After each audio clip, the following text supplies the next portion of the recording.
Reconnaître le travail de l'autre ne m'empêche en aucun cas d'évoluer. La lumière des autres n'empêche pas la mienne. Et reconnaître les efforts fournis par les autres n'est en aucun cas synonyme d'être faible ou encore synonyme de se sentir ou d'être inférieur aux autres. Bien au contraire, reconnaître les exploits et les efforts des autres rend encore plus fort.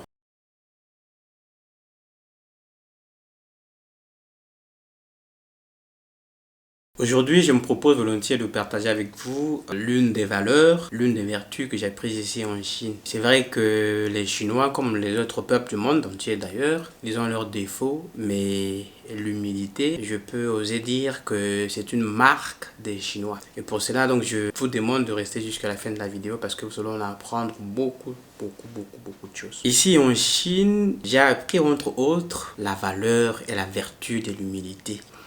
Oui, vous allez voir un Chinois ou une Chinoise simple, très simple. Il met parfois les mêmes vêtements, parfois il marche, parfois il conduit sa moto électrique. Il parle avec tout le monde, même si il est plus âgé, il parle avec les moins jeunes. Et les enseignants à l'école, par exemple, tellement gentils avec des étudiants, il n'y a pas d'écart, il n'y a pas de différence entre les enseignants et les étudiants. Même si les professeurs, même si les maîtres assistants, même si les docteurs, tu vas voir qu'il y a une communication. Il n'y a pas d'écart, il n'y a pas de distance entre les étudiants et les enseignants. Les étudiants ont les contacts téléphoniques de l'enseignant, les étudiants ont droit à appeler ou écrire aux enseignants à n'importe quel moment, aussi longtemps qu'ils auront besoin de son aide. Et pour rencontrer un enseignant, tu n'as même pas besoin d'audience comme dans certains pays. Comme dans certains pays où vous voyez, il y a une très grande différence entre l'enseignant et l'étudiant. Pour rencontrer ton propre professeur, parfois il faudrait écrire une demande d'audience. Et les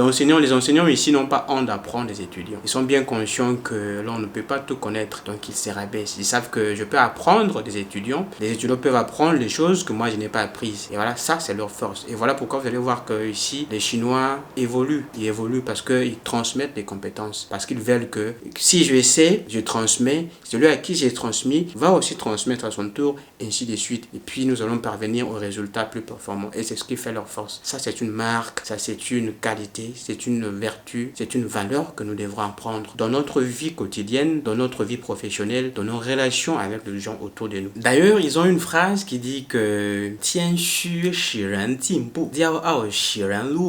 en français, ça veut dire que l'humilité fait progresser et l'orgueil fait reculer. D'ailleurs, en français, on dit que l'humilité précède la gloire. Et donc, avec l'humilité des Chinois, j'ai appris que quand on est humble, on peut facilement s'ouvrir au monde nouveau, on peut facilement reconnaître nos propres limites et nos propres erreurs. On peut également reconnaître l'échec de façon pragmatique. On est également en mesure de reconnaître nos propres défauts, nos propres faiblesses. Et on n'a pas honte de reconnaître ses erreurs, on n'a pas honte de demander pardon et de demander conseil aux autres. Aussi, l'humilité nous permet-elle de reconnaître, de servir et de respecter les valeurs des autres. La même humilité nous permet également d'avoir cette capacité qui nous empêche de monopoliser les privilèges et les honneurs. Parce que quand on est humble, on sait que ce que j'ai, ce qui m'est propre, je peux également partager à l'autre. La joie que je veux ressentir, l'autre aussi peut aussi la ressentir.